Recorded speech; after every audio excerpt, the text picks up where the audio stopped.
day 3, day 4. Stop for a second. Day 5, day 6, day 7. You're stuck here. Okay. Now, our sun is shining all over the place. Oh, you're supposed to be up higher a little bit.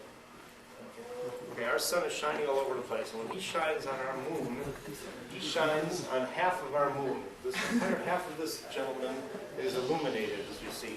However, what does our Earth guy see? He sees this part of his nice face illuminated. He does not see this part. As a matter of fact, that's when it's at that point of the month, 7 days after the sun and moon separate, what do we see? We see, from the point of view of the Earth, a half of a moon illuminated, shining on that. See? This side is not. Now, as time goes by, we do the same kind of steps. Take another 7 steps, and you'll end up over there, and you take another 7 little tiny steps, and you step right there. And what is the sun, from our earthbound observer, seeing? The sun is shining on his full face. You see the man on the moon? His full face is illuminated. An entire round moon appears, the full moon. Halfway around the circle, it's done that. But actually, it really isn't. And he really isn't have his full face done, because this guy has moved a little bit. Have you noticed that? He's not facing full on there, so you've got to move a little bit farther over to be now your full face is illuminated. Okay, so now let's go step another 7 days like that. Step, step, step, step, step, step, step, step, step, and now he's over there. Again, part of his face is illuminated. As a matter of fact, if you go outside tonight, you'd see the moon looks like just a full round side of one and cut off from the other, not a half moon, more than a half moon, because at this point in time, more than just half is illuminated until he gets a little bit farther over, until he's at right angles. Remember right angle square right there between the two lines? And then you would have move a little bit back that way, so you have a right angle between the two lines. And then we have a full half moon. Now let's come step, step, step, step, step. So we get till they last meet up again. And what happens now is we can see the back of his head. Stop. Right here. You can see the back of his head. What do you see from Earth? Nothing. About a degree a day. And he met up with him after almost 30 days. As a matter of fact, he met up with him after 29 days, 12 hours, 44 minutes, and 3 1/3 seconds. That's what we call the normal time for the sun to catch up. For the moon to catch up with the sun. Every month it's the same? Every month it's the same, because we're talking about Mahalach and Tzoy. Mahalach and Tzoy means that you're going at a constant speed in a circle. Constant speed in a circle, both sides are going at the same speed, so they'll always meet up with each other every 29 days, 12 hours, 793 halakim, which is the same as 44 minutes and 3 1/3 seconds. A halak is 3 1/3 seconds, 3.33333 seconds. Huh? No, but as far as we're concerned from the Earth, and as far as this Mahalach and Tzoy, which is an approximation, the moon is, we're sitting out in our chair in the backyard, watching the sky. It looks like a big shell, and we see these little bugs crawling along there. The moon is moving around 12 times as fast as the sun, and it catches up with it as it goes all the way around. In the process from Earth, we see the moon illuminated in different phases throughout the course of the month, right? That's why we saw a half moon, etc. But all the time the sun is still moving. So really, the moon, he went a full 360 degrees, came here, and then he had to catch up with how far the sun had gone in those intervening days until he finally got there. So now, that's this Mahalach and Tzoy, this idea of 29 days, 12 hours, 44 minutes, and 3 1/3 seconds, is the basis for how we calculate the calendar that we use nowadays, because it's based on the approximate, the Mahalach and Tzoy, the constant rate that the two things go around, one after the other. Now, as I mentioned last night, we said that in reality, okay, you guys can actually sit down for a minute. Actually, we'll leave our sun guy standing. Okay, remember, just to review last night, because this is an important point, but I'd like to make sure everybody is aware of it. This idea of the fact that these circles, these perfect circles, that you're going at a constant rate, and constant rate means that once you know constant rate of the circle, how far does it go each day? You know how many days have gone by since a particular time, you know how far he's gone, and if you know where he started, you know then in the future where he is. That is the beauty of the way that the Rambam explains all these things in Kiddush Hachodesh. The real paths of the sun and moon, as they move, they speed up and slow down. And the speeding up and slowing down is very complicated, and mathematically requires a lot of calculations, and a computer can do it very easily nowadays, but the fact is, for people for thousands of years, figuring all this stuff out by hand is very, very complicated. The Rambam has simplified it so that in 3 prakim a day, in a week, you can go through the whole thing and figure out basically the positions of them. How does he do it? He uses circles, but he uses circles with the observer not at the center of the circle. I mentioned last night that if the observer is not at the center of the circle, I'm over here and he's over there. When he's way out far away from me, he moves each day the same amount for him. For me, it looks like he's moved a little bit less. Okay, that's and that applies both to the sun and the moon. As I said before, I remember, of course, my this device that I invented for the purpose of this class last night, my angle measuring device. Here we go again. This is I have to get a patent for this. It's sold by the millions. This angle measuring device, you've got these 2 pencils. You sight the sun over here. You sight the moon over there. You can see the angle between them. You can watch as the angle increases and measure that angle. It will increase on this Mahalach and Soy at the exact same rate every day. Now, once I go off center, then when I measure the angle over here, as he takes 1 step, I see a big gap. As I measure the angle way over there, as he takes 1 step, it looks like it's smaller. That slows him down over there, speeds him up. Same thing for the moon. All right.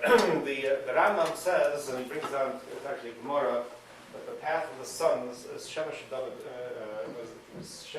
Voiva. I forgot the exact pasuk, but the Shemesh is fairly easy to understand. All you got to do is move them a little bit off center like that, and you'll be able to calculate where the Shemesh is. If you use these constant speeds, constant rate times time equals distance. The moon, however, is all messed up. And the Gemara says that the Shemesh seems to know which way it's going. The moon, nobody knows what's happening with it. Obviously, somebody knows what's happening because we can calculate. And I read to one of the gentlemen earlier a statement from one of these, from this astronomy book that I have here, which is, this is a graduate level, this is what professional astronomers would use in pointing telescopes and figuring out things to very, very high precision. And I'll just read you this one paragraph that they talk about here. It says the discussion so far is concerned the mean orbit, mean MEAN. You ever heard the word mean? Doesn't mean somebody who's nasty. It means average. That's the Mahalach and Soy that we've been talking about. It says the he says the problem of calculating the moon's apparent coordinates, the actual coordinates of where the moon is extremely complex. The reader who wishes to understand the basic mechanics is referred to such and such books. The basic theory was established by so-and-so at the beginning of the 20th century. So just 100 years ago, they really got it down, so they really nailed down where the moon is. I mean, to extreme precision, much more than we're working with here. There are hundreds and hundreds of different pieces of the equation that describe where the moon is. So when the Gemara says that the calculation of the moon's position is very difficult, it's very, very true. That is very difficult, and it's quite confusing. But we're going to do the best we can to try to get as far as we can in understanding it, because that's what the Rambam says. As a matter of fact, the Rambam praises those who are interested in learning this. What is the Lashon he uses in I think it's in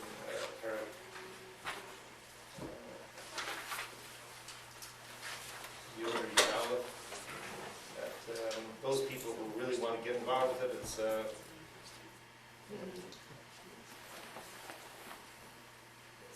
Kol mi sheruchei nechena v'libei tzoy v'divrei ha'chochmas lamed al seidus yisava el ha'dezer leid ha'isam adraken shemachashvin v'hem ad sheyeda adam in Yerah ha'yireh v'leil zeh le'yireh. Okay, so that makes it feel a little bit better trying to go through all the stuff.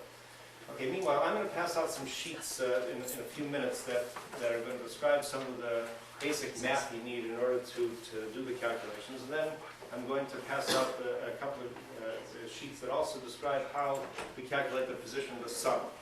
Then tomorrow, hopefully, we'll be able to go through the position of the moon and be able to get that pretty well down. And I don't know what we're on for Wednesday for Reagan, if not for Reagan, if we're going to have a share then, but in any event, I'd like to do this. And it should be a lot of fun. Anyway, speaking of fun, I know that you guys' idea of fun is probably sitting with, Gemara and figuring out a difficult tasteless. And every so often I try to do that. Also, my wife sometimes starts yelling at me and saying, you got to get some exercise and whatever. What should I do? I don't know. I don't feel like doing push-ups or anything. I get a bicycle or something. But the fact is, and I understand that you guys are here very late at night and it's a difficult kind of thing. But I'd like to at least introduce you to certain important concepts in the understanding of the moon's motion. So for that purpose,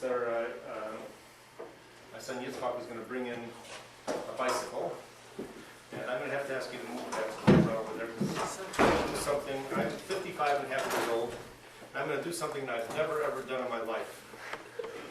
At this moment, place the bar of soap down here, and I'm going to take this stick that I got purposely for this, and a piece of tape. If you think I know what I'm doing, on the edge of that tape, please. Okay. Now, bicycle wheels are very nice because they spin nicely and they're big and they arouse interest. And I bought another protractor here today. This is a real fancy one. This is actually something like that. Okay. Now I'm going to attach this stick right over here to this wheel lock, which conveniently was placed here by the bicycle manufacturer. And now I have a stick right near the bicycle upside down on the teacher's desk. All right, now I'm going to ask for a volunteer. You might want to ask for a volunteer to cart me out of here. I'm going to ask for a volunteer to come up here and do some measurements on this bicycle wheel. So basically what we're going to do is I'm going to provide you with this newly invented ruler that I invented today. This here is a measuring device that happens to be a ruler, and if you actually measure, it's a foot from here to here, which conveniently happens to be about the same distance as the edge of this wheel is to there. I'm going to take this soap. I'm going to make a little mark on this wheel. Okay? All right. Isn't that nice? Okay, there's a little way. Okay, yeah, tape. I tried tape earlier, but it didn't stick so well. But the mark is nevertheless there. That stays for a while. Okay. Now, you'll never guess what I'm going to do. I'm going to start measuring angles on this bicycle wheel, right from here all the way around. And I measure the angle basically from this, which I call 0. And the line, the imaginary line, actually, which I spoke too soon. I spoke too soon. I should put this really on this next to one of the spokes like that. And then you can see that there's a line going from the center up to here, and that makes an angle with this little bar here, right? So now I'm going to ask for somebody to come up here and start measuring these angles, and we can see that, for instance, if I go from an angle of, let's say, 10 degrees, move it just about there, I can then take my ruler and measure from 0 up to there, and I get a number. I get a number 0.17. Okay? Einstein. Huh? You put on a spoke that's parallel with the. What? Not all the spokes are parallel with your line. Right, I know, but I'm just saying this, I don't care really where this spoke is following in there, I just care about the distance this is from this line. And I'm going to go around the whole wheel and make measurements. I'm not going to make measurements from the end of here, I'm going to make measurements straight down. So that I make, in effect, a little triangle, see like that? And as I go around making that measurement, I finally get to a point where the top of my little tape thing is 1 unit, 1 foot or whatever, from there. So in other words, when I'm at a 90-degree angle, and this thing's at a 90-degree angle to here, the height of this wheel, the height of the mark on this wheel is 1. If I'm at take my protractor again. If I want to go to a 30-degree angle, which is about there, the height of this is 0.5, a half, etc. Okay? So I'm going to go around measuring this whole thing. Isn't it supposed to be 45? What? 45. No. 45, if I go to 45 degrees, which is literally halfway up, then the height of it is about 0.7. Is that a sign? I'm sorry, my hand is in the way. So you see, it's a very, as a matter of fact, this ruler that I invented conveniently happens to have on it the amount, the height of this mark for each 10-degree increment in angle that I do.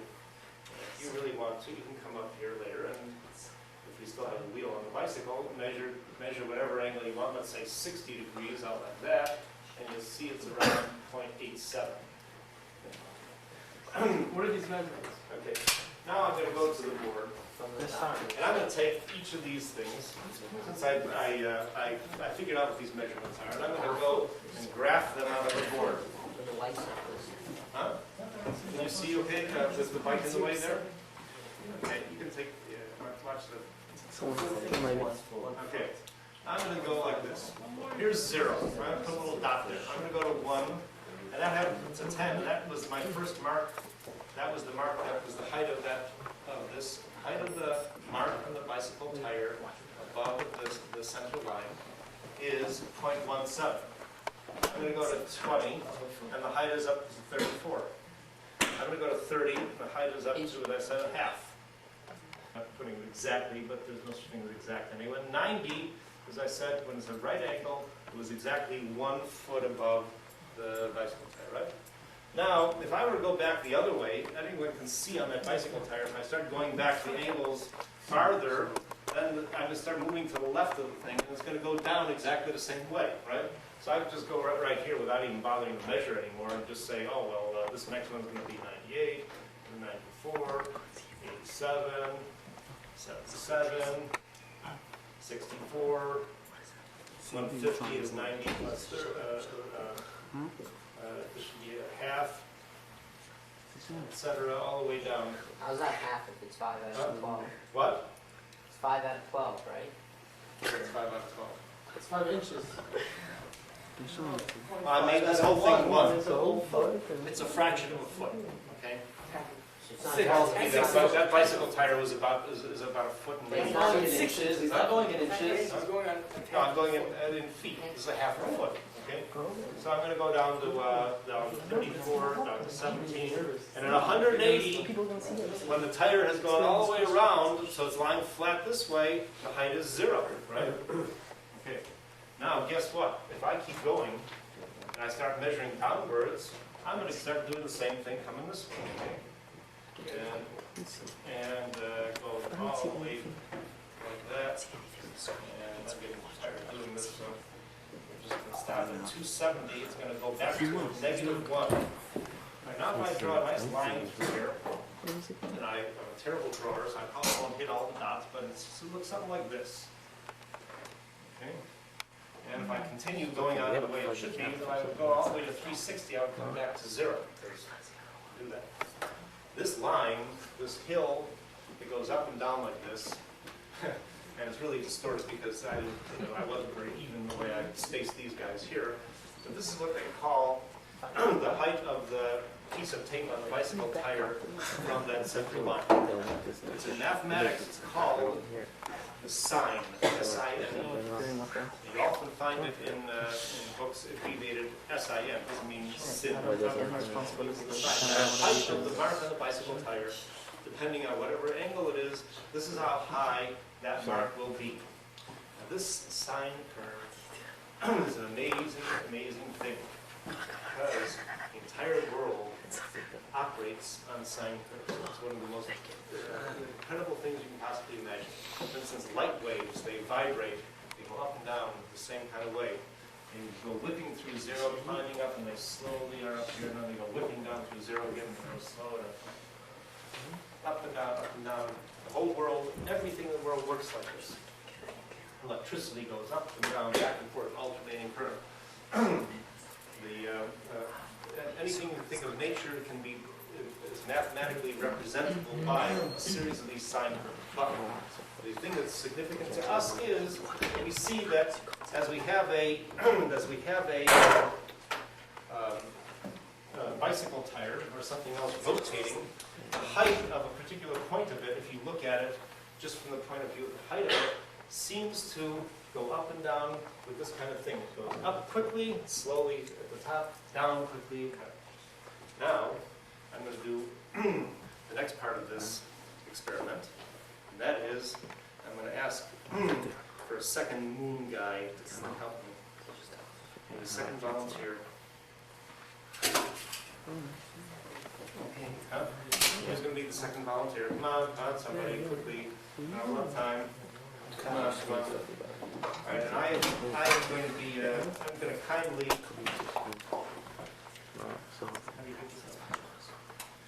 I'm going to remove this bicycle tire. What? What?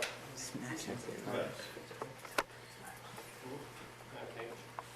Get this tire off here. Oh, you don't even need the gloves, all right. I thought if you only look at it, its vertical height, it does slow down. Just the same way as I did it here. As you rotate the bike through each of these things, the height of the thing follows this pattern. Okay, there we go. All right, let's take off this stick. I don't need the stick anymore. I don't have the tape either. Okay. Now, where's my mark? I lost the mark. There it is. Okay, here's the mark. Now we saw the mark. When you look at it, it's going around nice like that. If I put the mark, if I do it just like this, and I make this little mark stick up a bit, so that it's high enough for you to see from the side, like that. And then I spin this bicycle tire. From whatever point of view you're looking, this mark will then follow the same up and down pattern as this.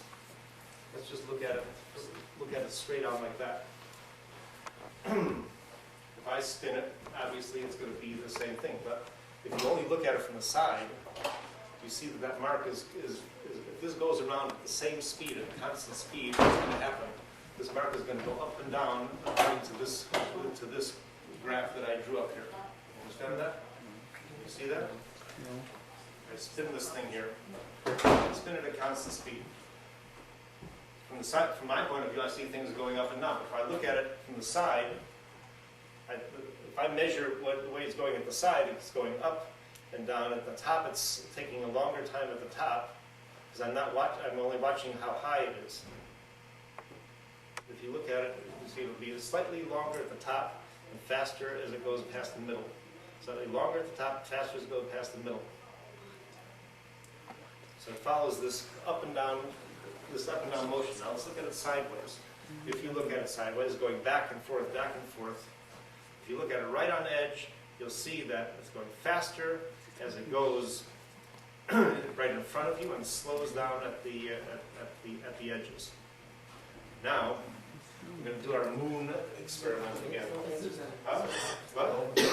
That's an illusion, right? It's not. No, it's true. It's going back and forth, right? If you're looking at it sideways, this thing is going back and forth. It's wiggling back and forth. Huh? What? No, it's a Look at it go around. Yeah, don't look at it going around. Just look at the white thing, which as it's going back and forth. Don't look at it as going in and out. Look at it only as it's going back and Is it an forth. optical illusion or it's No, it's true. Then what about the person standing on the other side? What? The person standing on the other side is going to I see it also the same thing. It's, No. coming towards me, but it's as it moves according to this. It moves. It's moving in height. The height that I was measuring before is only one direction. It's on both sides of it. Huh? Someone's watching from the other side, so when it's going slow by you, it's going slow by Yeah, if he's also. watching from this way, it's the same. It's exactly. He's 90 degrees away. It'll be going fast for him and slow for me. Now I'm going to go do this. This is our moon guy. Where's our moon coming around? Huh? It's the same Actually moving. This, from your point of view, is moving faster and slower. It's just at the edge. Try to get your eyes, so you're just seeing the edge of this thing, okay? Now I spin this at a constant speed. So see if you can ignore the fact that it's coming in and out towards you, but just look at it as the white thing is just going back and forth, right? As it goes back and forth, only in that direction. I can't, it's hard. Let me go like this, okay. Huh? Okay, as it's going back and forth, even though it's going the same speed, if I look at it from the top, if I look at it right at the edge, and I just see it going just like, it's just going like this, right? Okay, so when it goes like this, even though it's going at the same speed, it's going to follow that curve. It's going to be very, very fast as it goes by you, and then it's going to slow down at the edges, because at the edges here, if you're only looking at that direction, it's going a long distance to get to this edge here. Even though it's going the same speed, from your point of view, from it to get from here to here, it's going a long distance. It's going a long distance. Over here, it's going almost like in a straight line. But here, it's spending some of its time going inwards to me. But to you, looking at it from the side, only looking at its back and forth motion, it looks like it slows down. So it looks like if this thing is going back and forth. Now, where's our moon guy? Get your moon thing there. Okay. What? As we go around, let's take a little walk. As we go around, this thing is going around also. And to the guy sitting at the center, at the Earth, who's watching this, he sees the moon back and forth as it's going around. Come around with me. Keep this thing right over here. So the orbit and Soi is as we're going around nicely, but the real place of the moon is following what this little white thing is. Now the guy is lying on his back in a nice easy chair outside. Huh? Huh? Yeah, with a warm sweater. It was really cold out, but that guy doesn't see the moon going in and out this way. He only sees it going back and forth as it's moving this way. It's going back and forth as it's moving this way. So it speeds up when it's going this way like So it's this. revolving around the orbit of the sun. It's revolving around the orbit of the moon. It's revolving around You see the the... moon It has its own He orbit. is the moon. It has its own This is the moon, this little guy here. What is that street? Huh? This This is, huh? The This is the dreidel. this guy here, the place where the center of this thing is what's called Mahala and Soi, just like we said before. That we can measure easily. That That's point. an easy thing to measure. That This little guy here is additionally to that thing that's speeding up and slowing down that movement. Because when I'm going this way, it's slowing down, right? Because this guy is dragging behind me. That's all right. How many times when does the the white- moon turn around? When the white piece is right here. Yeah, So I don't need any extra measurements, that's right? correct. Yeah, and when the white piece is right over here, you don't need any extra measurements. So how many times does the moon turn around in 1 month? All right, well, I'll give you all the numbers tomorrow. The Rabbi explains them in the other thing. But this is basically the orbit.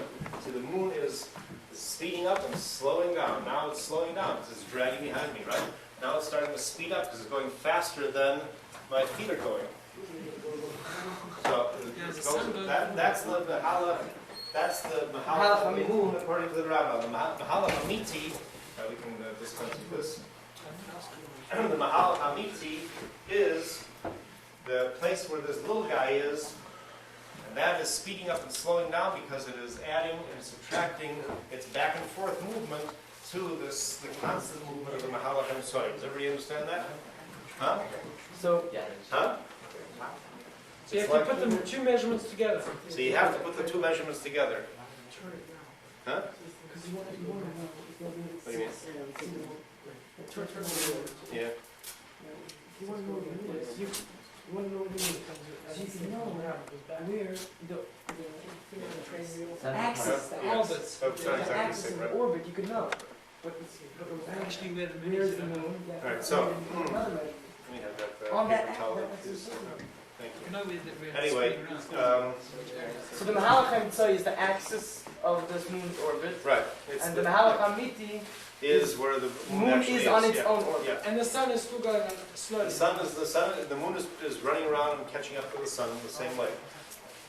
So basically, we always go through the simplest thing, which is the picture of the Soy, easy to calculate, constant speed every day, constant speed for the sun, constant speed for the moon, and that'll tell you approximately where things are. And that's the basis for the Mila days that we have and everything else like that. That the sun catches up in this 29 days, 12 hours, 44 minutes, and 3 1/3 seconds.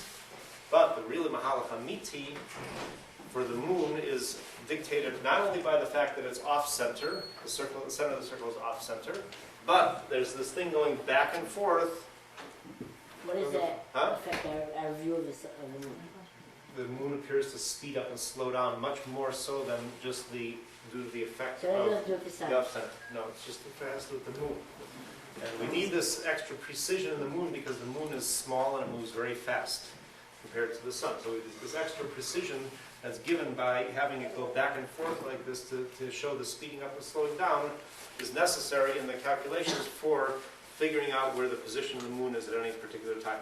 Okay, now I want to give out quickly, this is where our time is up, but if we have another 5 minutes, let me give out these sheets quickly.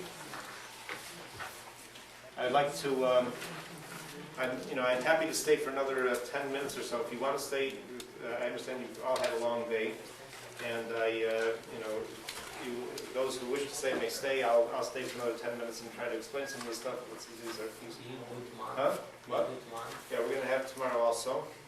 I want to do the actual calculations. All right, this is page 6 and 7. We also have page 8. Where's page 8? Okay. Now, how do Huh?